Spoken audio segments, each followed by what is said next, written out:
अगर आप private sector में काम करते हैं तो ये खबर आपके लिए खुशखबरी हो सकती है, क्योंकि सरकार कर्मचारी और पेंशन भोगियों के लिए बड़ा फैसला लेने वाली है और इसे 6.5 करोड़ से ज्यादा ईपीएफ सब्सक्राइबर को फायदा मिल सकता है। तो चलिए विस्तार से समझते हैं कि क्या हो सकता है और सीधा असर आपको कैसे होगा। ईपीएस में बदलाव हो सकता है। फिलहाल एम्प्लॉय पेंशन स्कीम यानी ईपीएस में सिर्फ 15,000 मासिक तक सैलरी को गिना जाता था। इसका मतलब अगर आपकी बेसिक सैलरी 15,000 से ज्यादा भी है तो पेंशन फंड की गणना 15,000 ही होती है। लेकिन अब खबर यह है कि सरकार इस लिमिट को 25,000 तक बढ़ाने पर विचार कर रही है। फिलहाल एम्प्लॉय पेंशन स्कीम यानी ईपीएस में सिर्फ 15,000 मासिक तक सैलरी को गिना जाता है। इसका मतलब अगर आपकी बेसिक सैलरी 15,000 से ज्यादा भी है तो पेंशन फंड की गणना 15,000 तक ही होती है। लेकिन अब खबर है कि सरकार इस लिमिट को 25,000 तक बढ़ाने पर विचार कर रही है। ईपीएस में आपकी कंपनी का योगदान 8.33% होता है। फिलहाल 15,000 की बेसिक सैलरी पर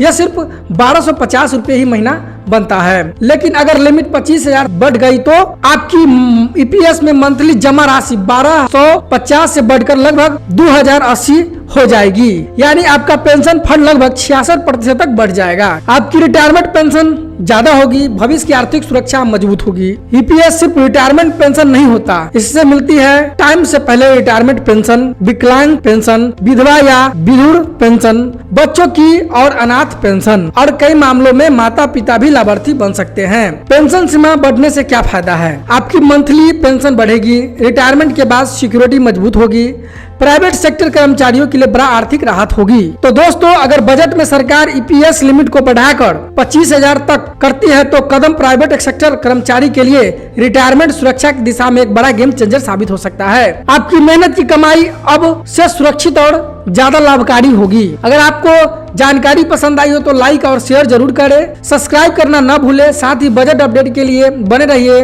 द इंडियन न्यूज के साथ। धन्यवाद।